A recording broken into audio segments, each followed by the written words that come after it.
Former Olympic gardener here. I used to get violently 3 to 4 times a day, and I've been sober about 2 years, and I want to give you some advice about quitting that I've never heard on the internet before, and it has to do with this concept of cold turkey. And we usually think that we need to just completely raw dog life when we get sober, but actually I think that's hurting more people than it's helping. Let me explain what I mean. When you engage in any kind of compulsive behavior, usually dopamine is what's fueling your behavior because it's the hormone of reward, of motivation. But that's only one of 4 happy hormones in the body. This is a leaf, by the way. We have dopamine, we have oxytocin, we have endorphins, and we have serotonin. Today I want to talk about oxytocin. Oxytocin cannot be hijacked in the same way that dopamine can. What do I mean by hijacked? When we scroll on our phone, when we spin a slot machine, when we engage in compulsive behavior, dopamine gets thrown out of balance immediately. It's very easy for things like sugary food to just completely destroy our reward mechanism in our body and our motivational mechanism.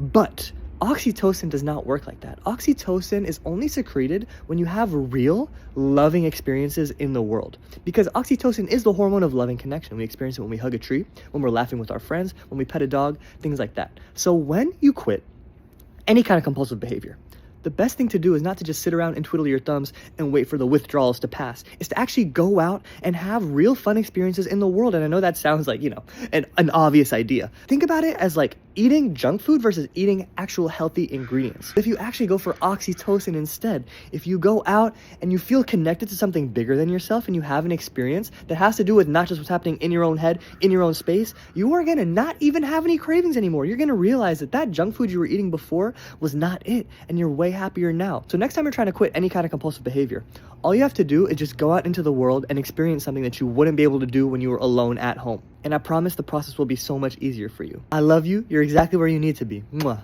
Peace and love.